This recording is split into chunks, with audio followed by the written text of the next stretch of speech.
कई सालों से संविधान में महिला आरक्षण की बात कही जा रही थी। सदन के अंदर 33% महिला आरक्षण होना चाहिए, इसकी बात कही जा रही थी। सरकारें आईं, सरकारें गईं, नई जो राजनीति है वो खड़ी हुई, लेकिन महिलाओं के आरक्षण की बात कोई संसद में नहीं उठाया। लेकिन ऐसा हुआ है मोदी सरकार में। नमस्कार, आप देख रहे हैं न्यूज़ 18 का डिजिटल प्लेटफॉर्म। मैं हूं आपके साथ श्रुति श्रीवास्तव। लोकसभा में महिला आरक्षण संशोधन बिल पेश हो चुका है और इसी के साथ 3 विधेयक सदन के पटल पर रखे गए हैं। संविधान संशोधन विधेयक 2026, परिसीमन संशोधन विधेयक 2026 और union territory law amendment bill 2026।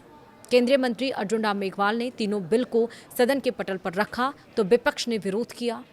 केसी वेणुगोपाल ने कहा कि चुनावी फायदे के लिए सरकार बिल लेकर आई है। कांग्रेस महिला आरक्षण की विरोधी नहीं, लेकिन ये तरीका हमें मंजूर नहीं। जवाब में केंद्रीय गृह मंत्री अमित शाह ने कहा, विपक्ष को बोलने का पूरा वक्त देंगे और विपक्ष के सवालों का जवाब देंगे। वहीं समाजवादी पार्टी ने परिसीमन का विरोध किया। सांसद धर्मेंद्र यादव ने कहा, संविधान तोड़ने की कोशिश कर रही है सरकार। सपा ने तीनों बिलों को वापस लेने की मांग की। अखिलेश यादव ने जातिगत जनगणना के बाद उसी आधार पर आरक्षण की वकालत की। यानी आज संसद की कार्यवाही शुरू होने के साथ ही तपिश महसूस की जा रही।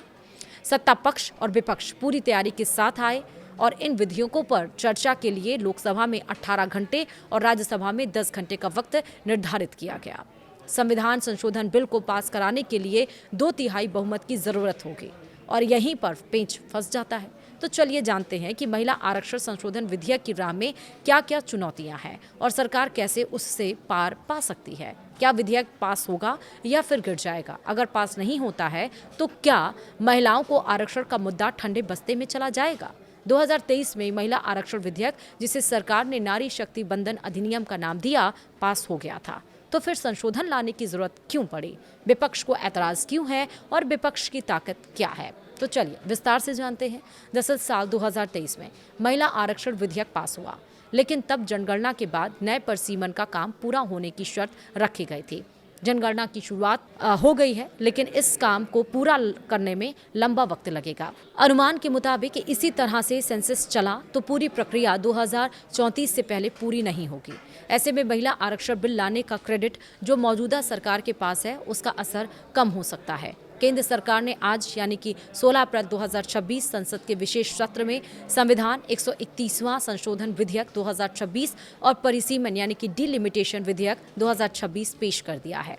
इस विधायी पैकेज का मुख्य उद्देश्य लोकसभा की सीटों को वर्तमान 2043 से बढ़ाकर मैक्सिमम 850 करना और 33% महिला आरक्षण को प्रभावी बनाना है। विपक्ष के विरोध के मुख्य कारण और सरकार के सामने चुनौतियां कुछ इस तरह से हैं। विपक्ष के विरोध के कारण है दक्षिण भारतीय राज्यों का नुकसान, यानी कि विपक्षी नेताओं विशेषकर दक्षिण भारत के मुख्यमंत्रियों का तर्क है कि जिन राज्यों ने सफलतापूर्वक जनसंख्या नियंत्रण किया, उन्हें इस परिसीमन से सजा मिलेगी। सीटों का आवंटन जनसंख्या आधारित होने से उत्तर भारतीय राज्यों का वर्चस्व बढ़ेगा और दक्षिण की राजनीति आवाज कमजोर होगी। वहीं महिला आरक्षण में ट्रिक, यानी कि विपक्ष का कहना है कि सरकार महिला आरक्षण को परिसीमन से जोड़कर इसे और अधिक टाल रही है। उनकी मांग है कि 33% आरक्षण को वर्तमान सीटों यानी कि 543 पर ही तुरंत लागू किया जाए। संघात्मक ढांचे यानी कि फेडरलिज्म पर खतरा भी बताया गया है। आलोचकों का मानना है कि उत्तर दक्षिण का यह असंतुलन भारत के संघीय ढांचे के लिए काला कानून साबित हो सकता है। प्रक्रिया और समय पर भी सवाल है। विपक्ष ने विधेयकों को सत्र शुरू होने से मात्र 2 दिन पहले प्रसारित करने और वर्तमान में कुछ राज्यों में चल रहे चुनाव प्रचार के बीच इन्हें लाने पर आपत्ति जताई।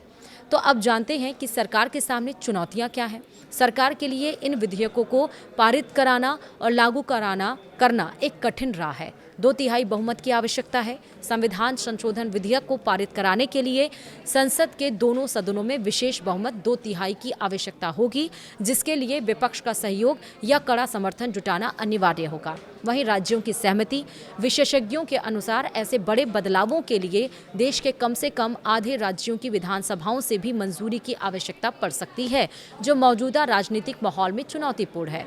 वहीं तीसरा, उत्तर दक्षिण विभाजन, यानी कि सरकार को दक्षिण भारतीय राज्यों के इस डर को दूर करना होगा कि जनसंख्या नियंत्रण उनके लिए राजनीतिक नुकसान का कारण नहीं बनेगा।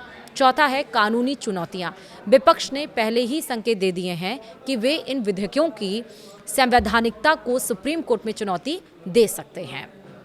फिलहाल आज इस मुद्दे पर 3 बजे सदन में प्रधानमंत्री नरेंद्र मोदी बोलते हुए भी नजर आए। उन्होंने कहा कि जब पंचायत का चुनाव होता है तो उसमें आरक्षण दे दिया जाता है कि उसमें पद खोने का कोई डर नहीं रहता, लेकिन जब यहाँ सदन पर आरक्षण देने की बात आती है, महिलाओं की पावर देने की बात आती है, तो यहाँ पर डर क्यों रहता है। इसमें राजनीति की बूंद नहीं आनी चाहिए, लेकिन कुछ जो पॉइंट्स हैं जो अहम हैं, जो मैंने आपको इस वीडियो में बताए हैं। फिलहाल इस वीडियो में इतना ही। नमस्कार।